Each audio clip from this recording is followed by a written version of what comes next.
Like many Arab and African countries, Tunisia has faced pressures as a consequence of the 3-year GCC crisis.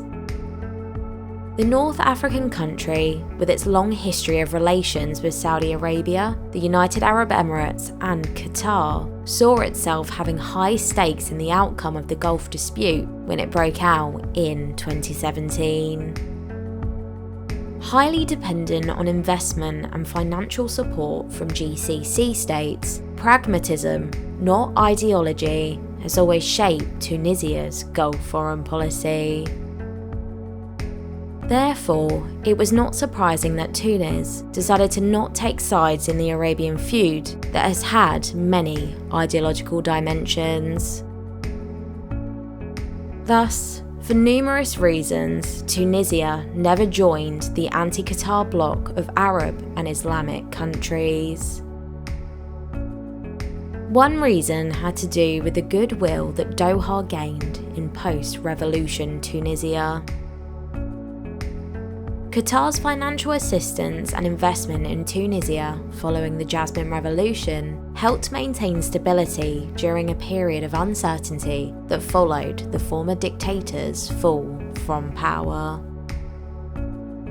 Al Jazeera, which is Qatar's state-owned pan-Arab network, was seen as being pro-revolution amid Tunisia's Arab Spring of late 2010 and early 2011.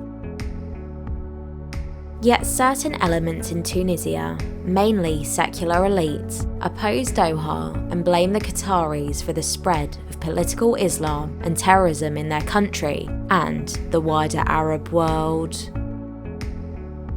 Some have also advocated cutting off ties with Qatar and removing Islamists from power in order to receive more Emirati investment. The UAE, however, also has a certain amount of baggage in Tunisia. There are constant reports of alleged Emirati plots to carry out a coup in Tunis. A common narrative among Islamists and secularists who identify themselves as being pro-revolution is that Abu Dhabi seeks to reverse Tunisia's Arab Spring as Gulf states did in Egypt back in 2013. Meanwhile, the Tunisian government's position on the civil war in Libya has frustrated the Emirati leadership. Tunis recognises the Tripoli-based government as legitimate and has refused to support General Khalifa Haftar, which does not sit well with the Emiratis. As the UAE seeks to eradicate political Islam, chiefly the Muslim Brotherhood, from the Gulf as well as North Africa, Abu Dhabi has seen democratic Tunisia setting a dangerous example for the wider Arab region. Ultimately, most Tunisians simply want to receive as much investment from the Gulf as possible. Most of the country's citizens have no particularly strong attitudes regarding the ideological factors driving geopolitical tensions between Qatar and the UAE.